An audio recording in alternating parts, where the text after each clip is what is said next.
1 Samuel chapter 11. Nahash the Ammonite went up and besieged Jabesh-Gilead. And all the men of Jabesh said to him, "Make a treaty with us, and we will be subject to you." But Nahash the Ammonite replied, "I will make a treaty with you only on the condition that I gouge out the right eye of every one of you, and so bring disgrace on all Israel." The elders of Jabesh said to him, "Give us 7 days so that we can send messengers throughout Israel. If no one comes to rescue us, we will surrender to you." When the messengers came to Gibeah of Saul and reported these terms to the people, they all wept aloud. Just then Saul was returning from the fields behind his oxen, and he asked, "What is wrong with everyone? Why are they weeping?" Then they repeated to him what the men of Jabesh had said. When Saul heard their words, the Spirit of God came powerfully upon him, and he burned with anger. He took a pair of oxen, cut them into pieces, and sent the pieces by messengers throughout Israel, proclaiming, "This is what will be done to the oxen of anyone who does not follow Saul and Samuel." Then the terror of the Lord fell on the people, and they came out together as one. When Saul mustered them at Bezek, the men of Israel numbered 300,000, and those of Judah 30,000. They told the messengers who had come, "Say to the men of Jabesh-Gilead, by the time the sun is hot tomorrow, you will be rescued." When the messengers went and reported this to the men of Jabesh, they were elated. They said to the Ammonites, "Tomorrow we will surrender to you, and you can do to us whatever you like." The next day, Saul separated his men into 3 divisions. During the last watch of the night, they broke into the camp of the Ammonites and slaughtered them until the heat of the day. Those who survived were scattered, so that no 2 of them were left together. The people then said to Samuel, "Who was it that asked, 'Shall Saul reign over us?' Turn these men over to us, so that we may put them to death." But Saul said, "No one will be put to death today, for this day the Lord has rescued Israel." Then Samuel said to the people, "Come, let us go to Gilgal, and there renew the kingship." So all the people went to Gilgal, and made Saul king in the presence of the Lord. There they sacrificed fellowship offerings before the Lord, and Saul and all the Israelites held a great celebration.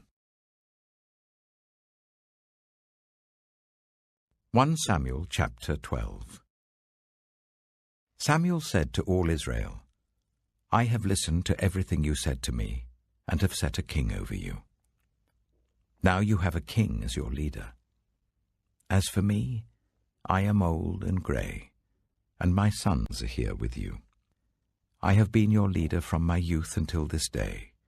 Here I stand. Testify against me in the presence of the Lord and his anointed. Whose ox have I taken? Whose donkey have I taken? Whom have I cheated? Whom have I oppressed? From whose hand have I accepted a bribe to make me shut my eyes? If I have done any of these things, I will make it right." "You have not cheated or oppressed us," they replied. "You have not taken anything from anyone's hand." Samuel said to them, "The Lord is witness against you, and also his anointed is witness this day, that you have not found anything in my hand." "He is witness," they said. Then Samuel said to the people, "It is the Lord who appointed Moses and Aaron, and brought your ancestors up out of Egypt. Now then, stand here, because I'm going to confront you with evidence before the Lord as to all the righteous acts performed by the Lord for you and your ancestors. After Jacob entered Egypt, they cried to the Lord for help, and the Lord sent Moses and Aaron, who brought your ancestors out of Egypt and settled them in this place. But they forgot the Lord their God. So he sold them into the hands of Sisera, the commander of the army of Hazor, and into the hands of the Philistines and the king of Moab, who fought against them. They cried out to the Lord and said, "We have sinned. We have forsaken the Lord and served the Baals and the Ashtoreths. But now deliver us from the hands of our enemies, and we will serve you." Then the Lord sent Jerubbaal, Barak, Jephthah, and Samuel, and he delivered you from the hands of your enemies all around you, so that you lived in safety. But when you saw that Nahash, king of the Ammonites, was moving against you, you said to me, "No, we want a king to rule over us, even though the Lord your God was your king. Now, here is the king you have chosen, the one you asked for. See, the Lord has set a king over you. If you fear the Lord and serve and obey him and do not rebel against his commands, and if both you and the king who reigns over you follow the Lord your God, good. But if you do not obey the Lord, and if you rebel against his commands, his hand will be against you as it was against your ancestors. Now then, stand still and see this great thing the Lord is about to do before your eyes. Is not wheat harvest now? I will call on the Lord to send thunder and rain, and you will realize what an evil thing you did in the eyes of the Lord when you asked for a king." Then Samuel called on the Lord, and that same day the Lord sent thunder and rain. So all the people stood in awe of the Lord and of Samuel. The people all said to Samuel, "Pray to the Lord your God for your servants, so that we will not die. For we have added to all our other sins the evil of asking for a king." "Do not be afraid," Samuel replied. "You have done all this evil. Yet do not turn away from the Lord, but serve the Lord with all your heart. Do not turn away after useless idols. They can do you no good, nor can they rescue you, because they are useless. For the sake of his great name, the Lord will not reject his people, because the Lord was pleased to make you his own. As for me, far be it from me that I should sin against the Lord by failing to pray for you, and I will teach you the way that is good and right. But be sure to fear the Lord and serve him faithfully with all your heart. Consider what great things he has done for you. Yet, if you persist in doing evil, both you and your king will perish." 1 Samuel chapter 13. Saul was 30 years old when he became king, and he reigned over Israel for 42 years. Saul chose 3,000 men from Israel. 2,000 were with him at Michmash in the hill country of Bethel, and 1,000 were with Jonathan at Gibeah in Benjamin. The rest of the men he sent back to their homes. Jonathan attacked the Philistine outpost at Geba, and the Philistines heard about it. Then Saul had the trumpet blown throughout the land and said, "Let the Hebrews hear." So all Israel heard the news. Saul has attacked the Philistine outpost, and now Israel has become obnoxious to the Philistines. And the people were summoned to join Saul at Gilgal. The Philistines assembled to fight Israel, with 3,000 chariots, 6,000 charioteers, and soldiers as numerous as the sand on the seashore. They went up and camped at Michmash, east of Bethaven. When the Israelites saw that their situation was critical and that their army was hard-pressed, they hid in caves and thickets among the rocks, and in pits and cisterns. Some Hebrews even crossed the Jordan to the land of Gad and Gilead. Saul remained at Gilgal, and all the troops with him were quaking with fear. He waited for 7 days, the time set by Samuel. But Samuel did not come to Gilgal, and Saul's men began to scatter. So he said, "Bring me the burnt offering and the fellowship offerings." And Saul offered up the burnt offering. Just as he finished making the offering, Samuel arrived, and Saul went out to greet him. "What have you done?" asked Samuel. Saul replied, "When I saw that the men were scattering, and that you did not come at the set time, and that the Philistines were assembling at Michmash, I thought, now the Philistines will come down against me at Gilgal, and I have not sought the Lord's favor. So I felt compelled to offer the burnt offering." "Oh, you have done a foolish thing," Samuel said. "You have not kept the command the Lord your God gave you. If you had, he would have established your kingdom over Israel for all time. But now your kingdom will not endure.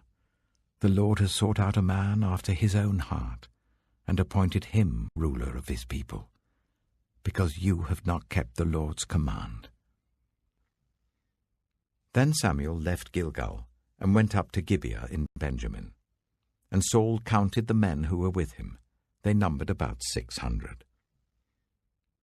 Saul and his son Jonathan and the men with them were staying at Gibeah of Benjamin, while the Philistines camped at Michmash. Raiding parties went out from the Philistine camp in 3 detachments.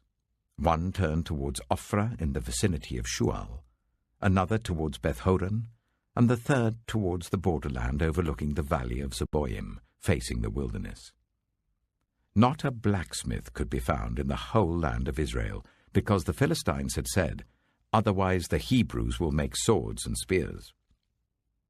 So all Israel went down to the Philistines to have their plowshares, mattocks, axes, and sickles sharpened.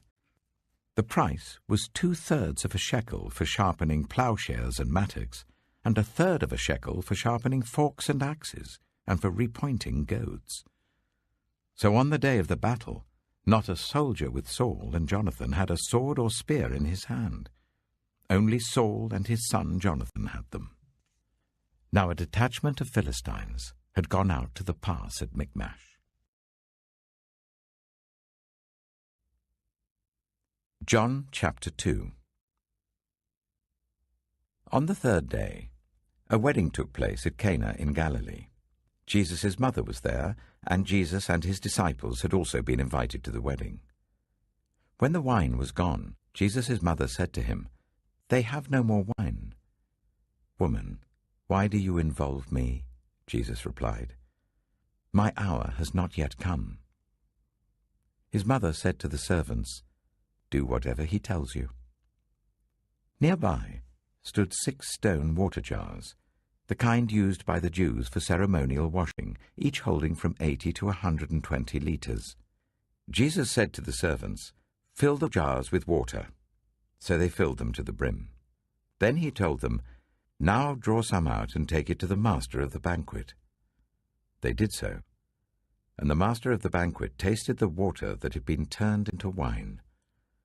He didn't realize where it had come from, though the servants who had drawn the water knew. Then he called the bridegroom aside and said, "Everyone brings out the choice wine first, and then the cheaper wine after the guests have had too much to drink. But you have saved the best till now." What Jesus did here in Cana of Galilee was the first of the signs through which he revealed his glory, and his disciples believed in him. After this, he went down to Capernaum with his mother and brothers and his disciples. There they stayed for a few days. When it was almost time for the Jewish Passover, Jesus went up to Jerusalem. In the temple courts he found people selling cattle, sheep and doves, and others sitting at tables exchanging money. So he made a whip out of cords and drove all from the temple courts, both sheep and cattle. He scattered the coins of the money changers and overturned their tables. To those who sold doves he said, "Get these out of here! Stop turning my Father's house into a market." His disciples remembered that it is written, "Zeal for your house will consume me." The Jews then responded to him, "What sign can you show us to prove your authority to do all this?" Jesus answered them, "Destroy this temple, and I will raise it again in 3 days." They replied, "It has taken 46 years to build this temple, and you are going to raise it in 3 days." But the temple he had spoken of was his body. After he was raised from the dead, his disciples recalled what he had said. Then they believed the scripture and the words that Jesus had spoken.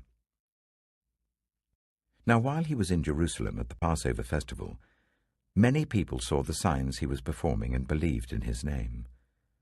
But Jesus would not entrust himself to them, for he knew all people.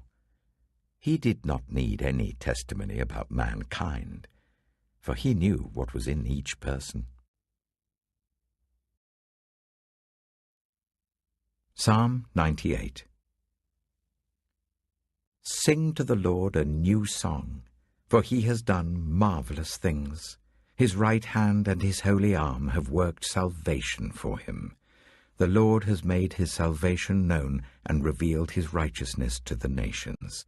He has remembered his love and his faithfulness to Israel. All the ends of the earth have seen the salvation of our God. Shout for joy to the Lord, all the earth. Burst into jubilant song with music. Make music to the Lord with the harp and the sound of singing, with trumpets and the blast of the ram's horn. Shout for joy before the Lord the King. Let the sea resound, and everything in it, the world and all who live in it.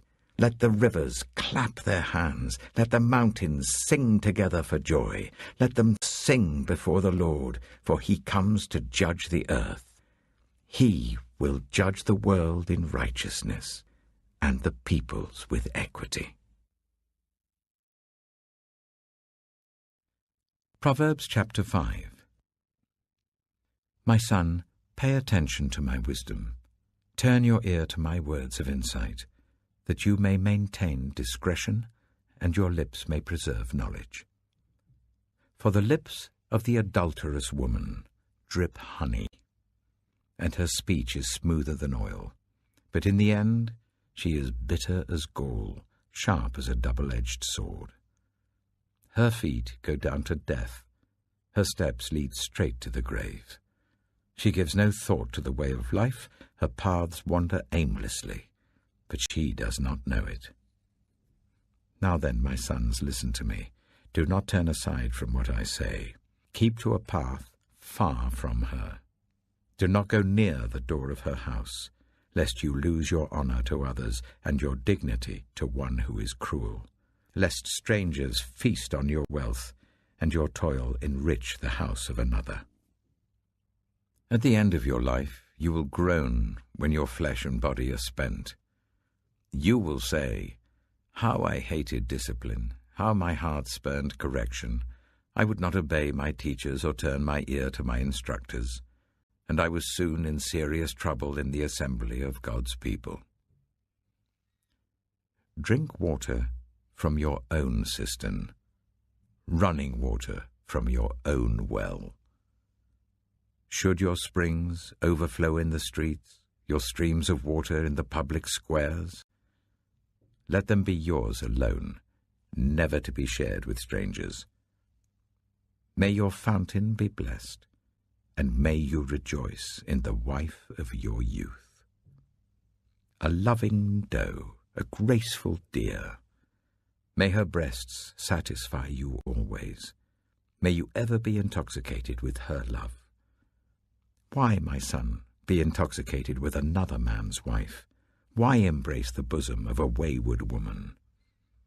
For your ways are in full view of the Lord, and he examines all your paths. The evil deeds of the wicked ensnare them. The cords of their sins hold them fast. For lack of discipline they will die, led astray by their own great folly.